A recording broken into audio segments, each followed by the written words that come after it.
Okay, so today we're going to be doing trigonometric ratios.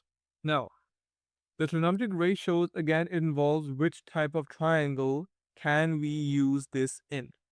So, first of all, what are the trigonometric ratios, sir? First of all, let's write them down. So, we have three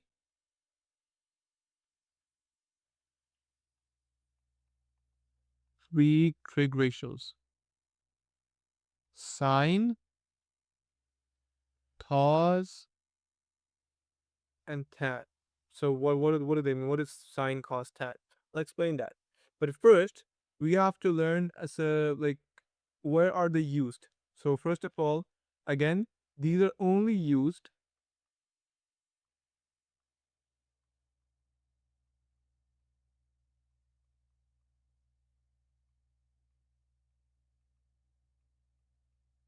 in the right angled triangle. Okay. Now, first of all, let's make a right angle triangle and I'll explain why these are used. So let's say I have this,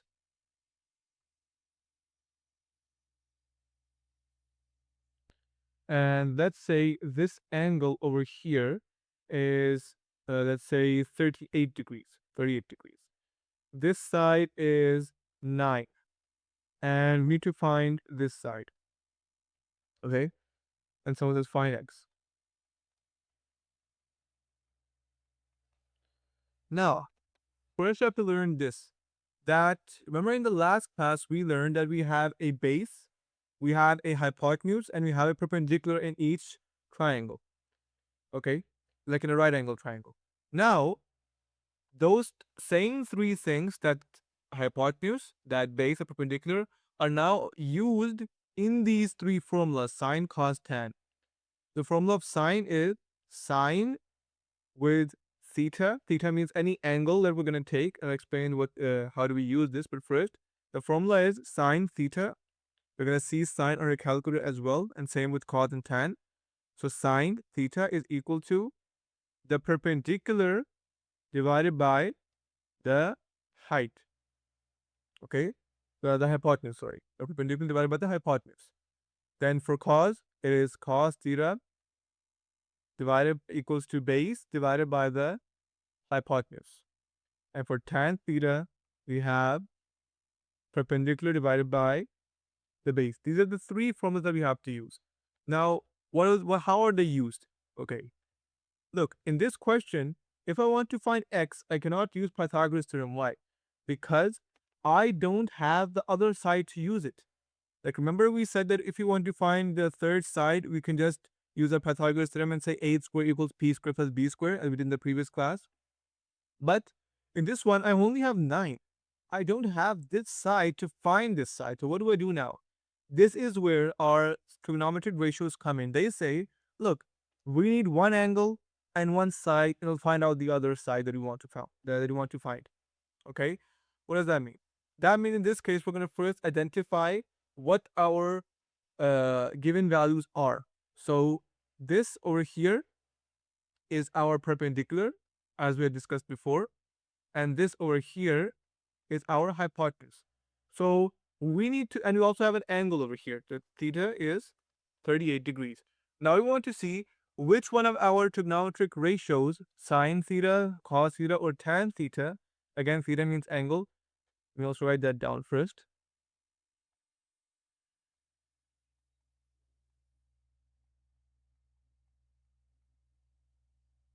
Theta means angle.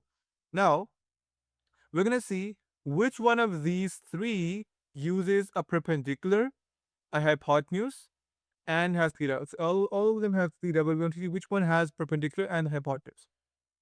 Sine theta equals to perpendicular divided by hypotenuse. That means we can straight away use sine. So how do we use it?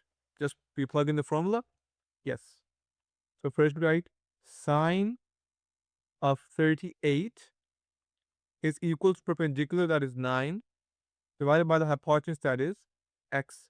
So you first write down sine 38 in our calculator. So sine 38, that gives me 0.615 is equal to 9 by x. We shift it, so x becomes 9 by 0.615. We shifted it places. Now we do 9 divided by this, and we get our answer as, we take the count, x is equal to 14.61. That's how you find the missing value.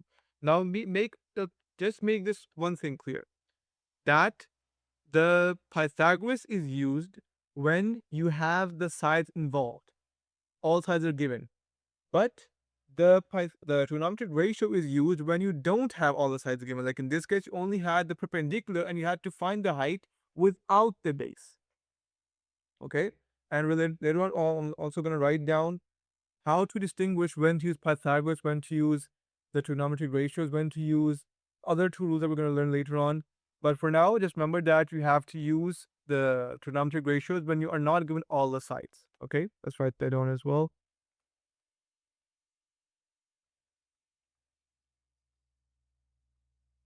Trigonometric ratios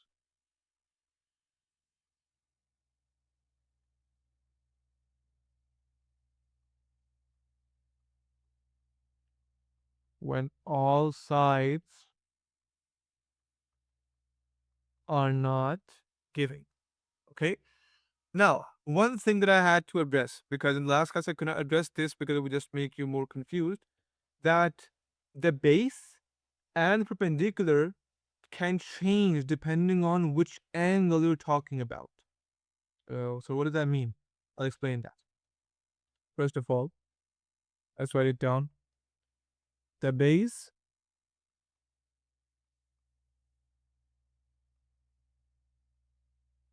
and always these notes are going to be in the description where you can access them. If not, then let me know in the comments and I'll fix if there's any issue with them.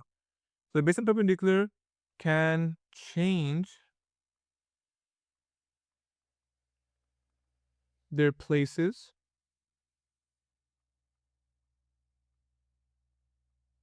depending on which angles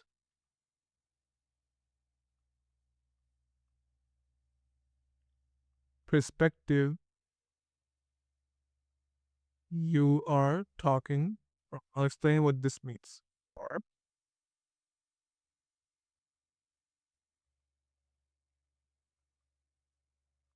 we're talking from. Now, let's take two examples here. First, let's make example number 1. We have this.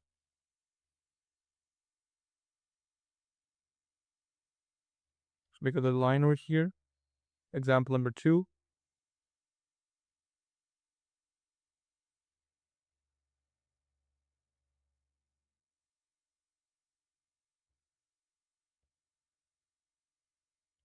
Now, let's say in example number 1, our angle that we're going to take as a perspective is this one. Let's say it's 38 degrees. And for the second one, let's say it's this one, 38 degrees. Both of them are right angle triangles. Now, the perpendicular and base, as we discussed before, the base is generally the bottom part that touches the ground. And the perpendicular is the part that is facing upright. But it depends on which angle's perspective you're talking from. So if you're talking about angle, let's say the 38 that's over here, okay? The angle that the 38 is the 38 angle, it's going to touch two sides, the hypotenuse and the base.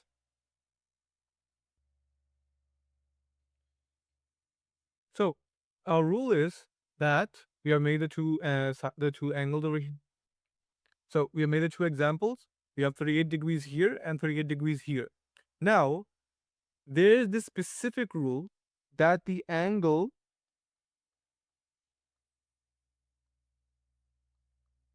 we take will touch to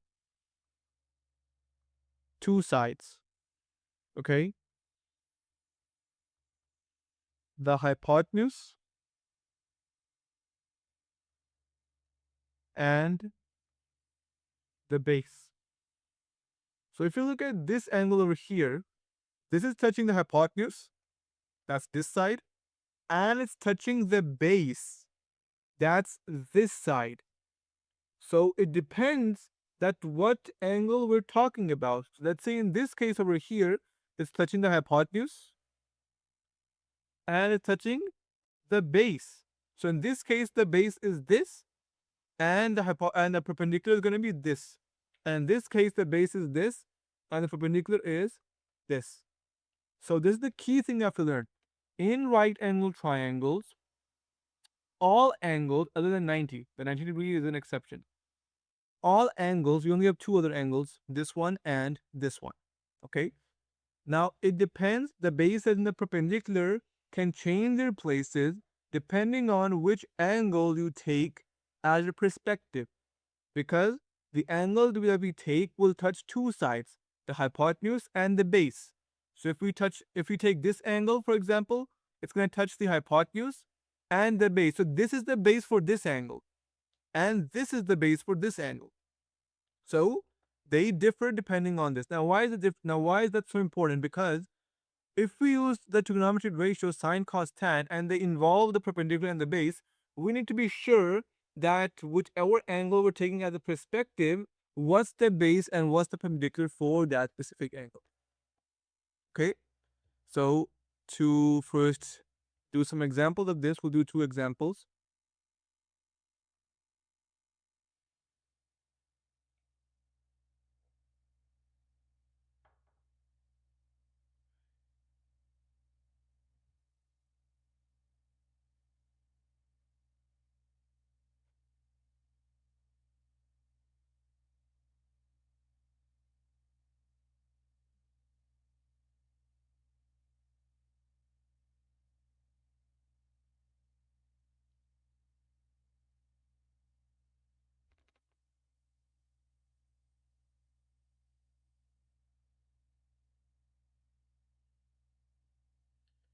So let's say we have this.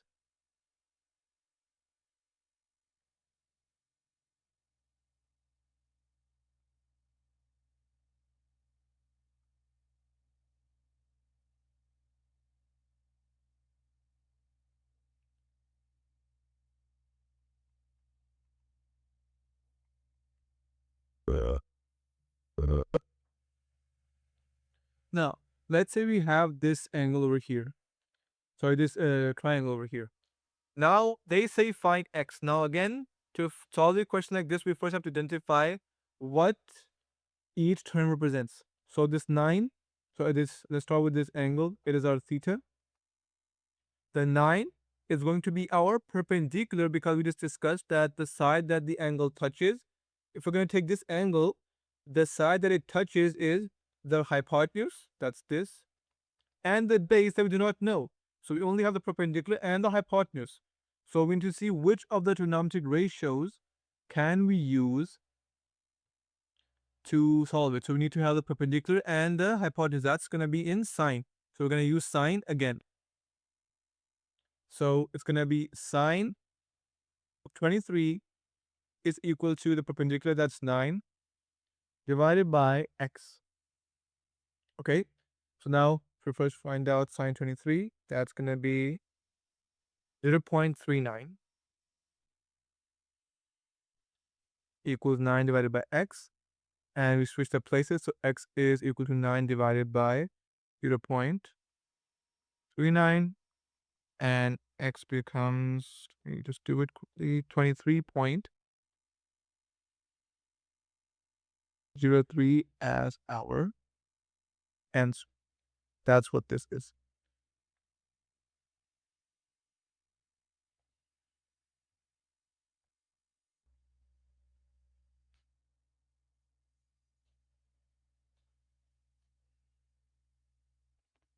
So let's take one more example.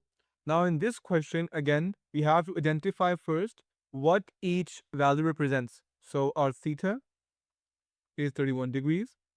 This side over here is our base because, again, the angle touches two sides, the hypotenuse, that's this 6, and the base. Okay, so now we have to go above and see which trigonometric ratio involves using the hypotenuse and the base. go up. Does sine use it? No, sine use the perpendicular. Does cos use it? Cos equals perpendicular base over hypotenuse. Yes. So cos is going to be our trigonometric ratio that we're going to use. So cos of 31 is equal to the base, that is x, divided by our hypotenuse, that is 6. So cos 31 will work it out quickly. That's going to give us 0.857. And then we take 6 over there. So times 6 is equal to x. And x is equal to 5.143 as our answer.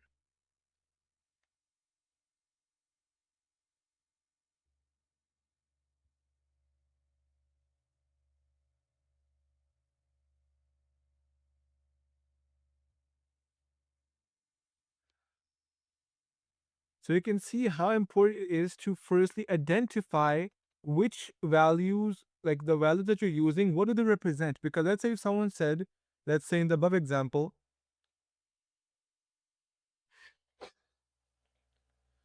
that over here, this was your base because it studies the ground.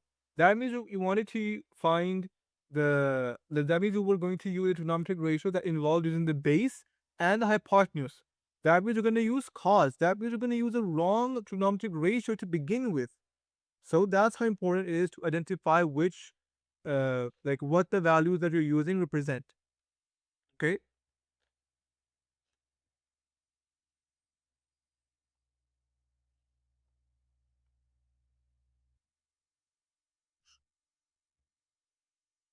So I have left 3 questions for you guys to do.